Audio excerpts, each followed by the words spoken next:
And I know the Castlevania games are difficult as well. Well, some of them. I think less so than Metroid, if I remember correctly. I know the earlier games, like on the NES, really are hard, super yeah. hard, but like they get easier over time. Symphony of the Night, I don't think is known as being a hard game per se. That's the one that I want to play badly. I don't know. I'm in love with the art style to the point where I want to play the game and give it a shot. The only problem, of course, is that it's not cheap. It's not that expensive. It's not super expensive, but I don't even buy new games. Yeah. I mean, you're not going to pay any more for it than you would for like a new game nowadays, but it's still not for what it cheap. For how old it is. It's not cheap. It's I mean, but that's a good sign. Considering that it means it's probably a good game. It's PS1, so it was like that was definitely a great time for when they started exploring 3D games. That's when the 2D games were looking gorgeous. Yeah, and it's just a beautiful game. 32-bit sprite work was fantastic, and 64-bit is phenomenal. They never did it during the 64-bit era, hardly, but nowadays you can do that. Yeah. Oh, yeah. A lot of games are. I need to. You know what? I need to buy. Shoot. What is that one game on the Switch that we play with Zach all the time? Kirby? No, we used to play. Overcooked? No. Mario Kart? No. I don't know. It was Japanese as hell. It was beat 'em up. Maximum Overdrive something. Yeah, that I need to get that. I keep forgetting. I forgot about that, yeah. I fucking loved that game. That was good.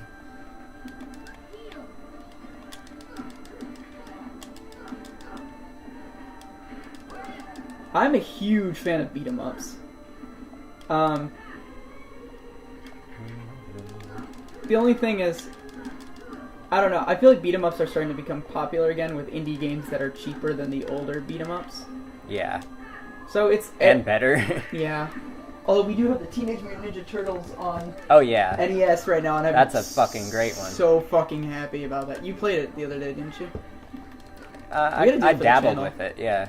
We'll do like a one-off for the channel because I don't imagine. Well, we could do a full playthrough if we wanted to, but we might have to have Alan for that. He's much better than both of us at video games. That's true. There we go. I've always wanted to make a beat 'em up. I don't know how though. I don't know how to make games at all.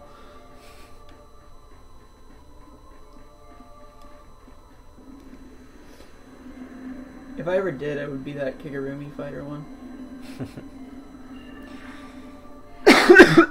I think the way I came up with how to have a large roster. I think I came up with a good way. Yeah. Would it be weird if I talked about like my ideas for that game that probably will never be made on this channel? I think it'd be weird if you brought it up and then didn't said say not okay. talk about All right, it. I'll talk about it. Well, the idea of the game, it was going to be a tongue-in-cheek kind of ridiculous 4-player beat 'em up. So it was just meant to be fun. And what it was going to be was every character is in like an animal-based onesie. In Japan, they're called kigurumis. I'm sure I'm butchering that pronunciation. No, that's it. Oh, it is? Yeah. Okay. I have a harder time pronouncing Asian languages. My Chinese pronunciations are awful. But anyways, Mandarin, sorry. In the game, I had 4 classes. One was going to be birds of prey. One was going to be bears. There were 2 other ones. I can't remember them very well right now. But basically, you would choose a class, and you'd choose a character in that class.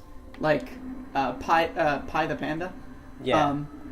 And not P-I-E, but P-A-I. Like, it's a Chinese name. Yeah. I wanted them to all be different nationalities, too. Because I thought it would be cool to have that, like... Yeah. But like you had these different characters and different classes, and they would have the same move sets, but they'd have like a special move that was unique to them, and they'd also have different stats. So one bear character, the panda may be, you know, faster than the grizzly, but the grizzly was stronger or whatever, you know, stuff like that. I mean, maybe not that exact in that situation, but like, but yeah, but there was also going to be palette swaps on top of that, because I feel like those are not too difficult to do, and people love palette swaps. I love palette swaps when I'm in a fighting game, or I was basically treating it like a fighting game, like all the perks that I like from a fighting game with none of the complexities. But like with the playstyle of a beat 'em up. Although that one game we played was definitely did have palette swaps. Yeah. That one we were talking about earlier on the Switch. But yeah, you would unlock more characters by completing things, by, you know, getting further in the story mode, or, you know, doing like arcade type modes, or maybe fighting your friends. Mm-hmm. But yeah, but like you could have several bear characters that play for the most part the same, but they have different stats and they have different special moves. So it was a way to keep the programming down, but at the same time spice it up and give people more choice and variety. Yeah. And then with DLC, either characters in different classes could be added, a whole class could be added. It wouldn't be that hard. The classes are not like super different. They're just, you know, they would just be different attacks and stuff like that. Yeah, and it was just supposed to be a fun 4-player beat 'em up. Oh, and the plot had you traveling through time to stop characters in evil Kigurumis. I was like one of the bosses was going to be an octopus. I forgot about that. Yeah, I wanted the specific. I wanted the bosses to be both inspired by the time period they were in, but also the animal they were. I was thinking like there was going to be a disco octopus from the 70s. Oh my god. It's so hard to hit him. There we go. The pterodactyls. I'm going to call them that from now on. Like I haven't already been calling them that the entire time. Not that way. Wait, the Coliseum got lost to the Heartless? It just clicked. No, they're like fucking with Sora's head right now. Oh.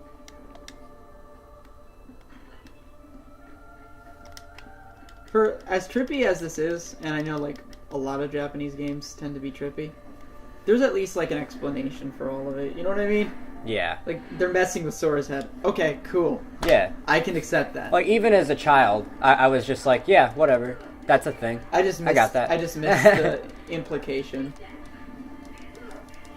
Yeah, I just missed that moment where it was implied. I don't know if there is a moment where it's implied. That's just what I always assumed. Oh. It's what made sense to me. I fucking love those the power wilds. Second chance. Ooh. I'm pretty sure what second chance is it's an ability that essentially makes it so that no matter how hard you get hit, you'll be left with 1 HP if it's a move that would have otherwise killed you. So that gives you a little bit of time to recover. I forget, did you suggest... Sorry, I know this is unrelated. Did you suggest that I play Final Fantasy VIII? If you want to. I've never played Final Fantasy VIII, so I can't really give you a suggestion on it. Is it 8 or 9 that I'm thinking of? I don't know. It's a popular one. Not as popular as 7, of course, but... I mean, I don't know. Which... Is it the one with Squall?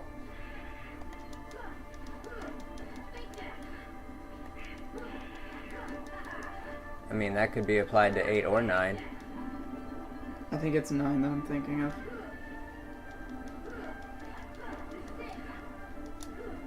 I think 9's a phenomenal fucking game. I do think 9 is a lot better if you've played previous Final Fantasy games, though. I was thinking about tackling it after 6. Okay. Do you think I should hit 7 first, or If you're I was interested thinking- in 7, 7's a great game. Oh, everybody loves 7, right? Like, that's the one that is hailed as a lot of people's childhoods. Yeah, but I mean, a lot of people also nowadays consider it to be way overhyped. So like, don't go into it thinking it's going to be like a great experience. Go into it like this is a decent Final Fantasy. Yeah, just go into it like, yeah, this will be all right, and it'll probably be better than all right. I'm thinking of 9. I'm definitely thinking of 9. Okay. You would suggest 9's great. We have 9. Why do I keep forgetting? You told me this before. We had this entire conversation before, and I keep forgetting. I'm also looking up. There's this. Okay, I'm looking up to see if there's a TV trope for this. I just need some way to describe this. But in a lot of Japanese games, Final Fantasy and Kingdom Hearts. Well, Kingdom Hearts has it in spades. I'm looking at it right now. But the characters with dark round heads and like glowing yellow eyes. I guess it doesn't have to be yellow eyes, but those glowing round eyes. I see it in so many games. Vivi, the Heartless. I just see it in a lot of things, and I like it. But I just wish there was like a term for it, because most of these things have terms. So I'm looking on TV tropes. I went into Vivi's character page, and this is just all stuff describing Vivi specifically. Yeah. Holy shit, black mages were created from a factory. That's a spoiler. Oh my god, for real? Yep. Did I just spoil 9 for me? Part of it. Is it a huge spoiler? Kinda. It was marked as a non-spoiler. It's Vivi's spoiler for his plot. Shit. So. Damn it, I'm sorry. Oh, fuck. Is that gonna ruin it for me, or? No, I don't think so. It may be considered the Black Mage TV trope. Because I do know Vivi is one of the earlier examples, especially in video games, of a character with the dark round head and the bright round eyes. Yeah. Damn, I can't believe I just spoiled myself. I didn't mean to either.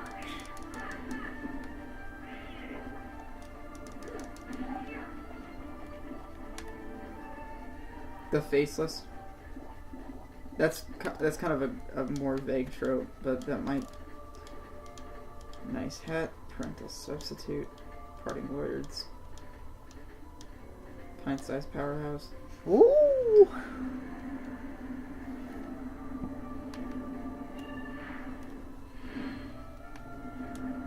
Is Vivi gonna be my favorite character in 9? Because I feel like he's probably gonna be my favorite character in 9.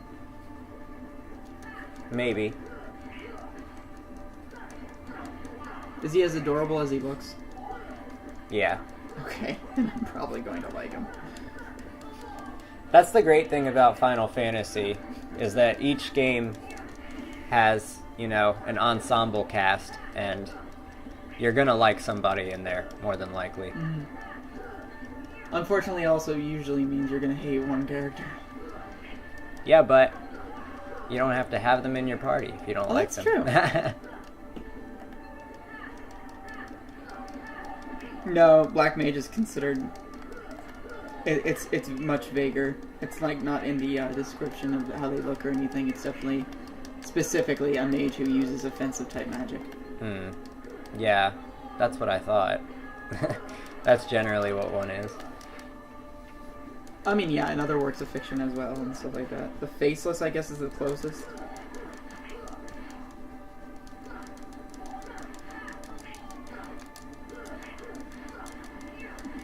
Yeah.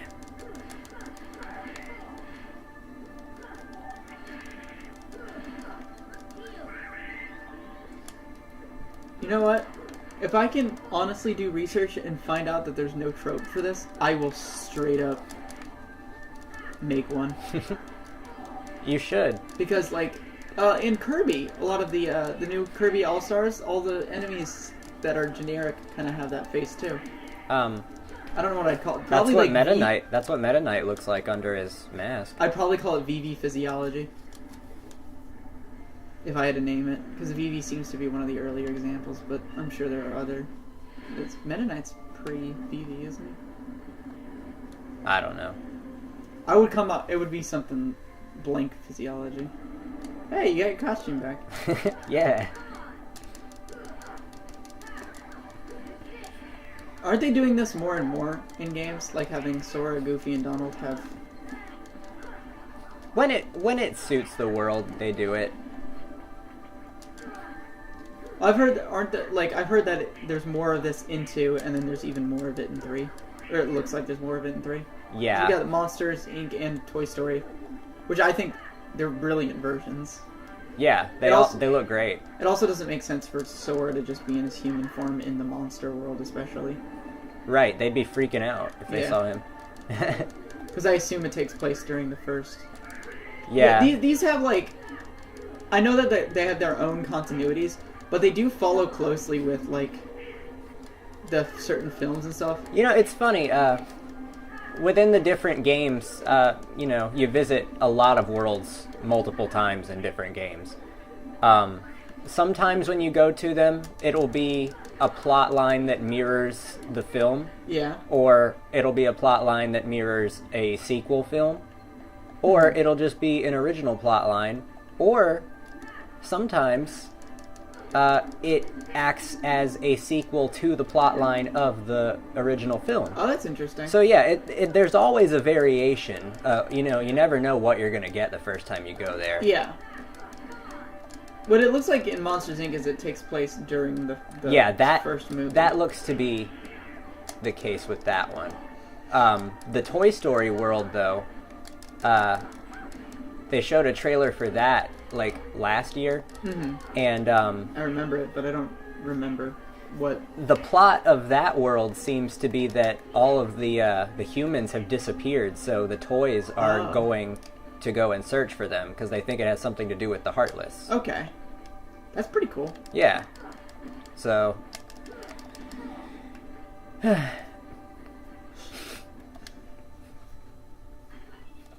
My least favorite thing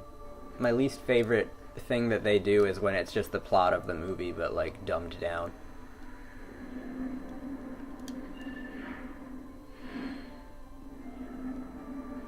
Which is what Atlantica was. It was literally the plot of the movie, but with half of the plot gone. Yeah. With all the good parts out.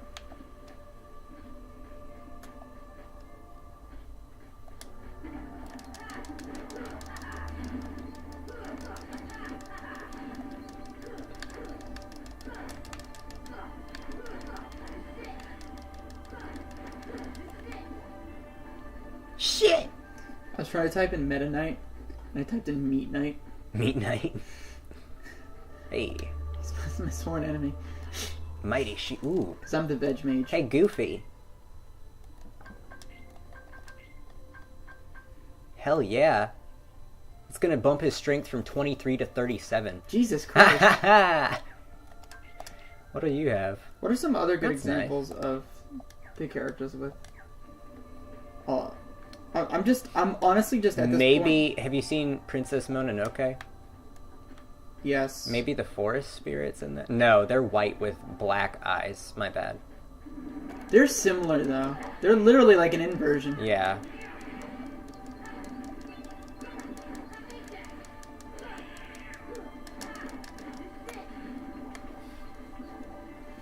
I gotta come up... Okay, I don't think there's a trope for this yet. I guess I could create one. It's gonna be a lot of work, though, just because I have to list, like, several examples.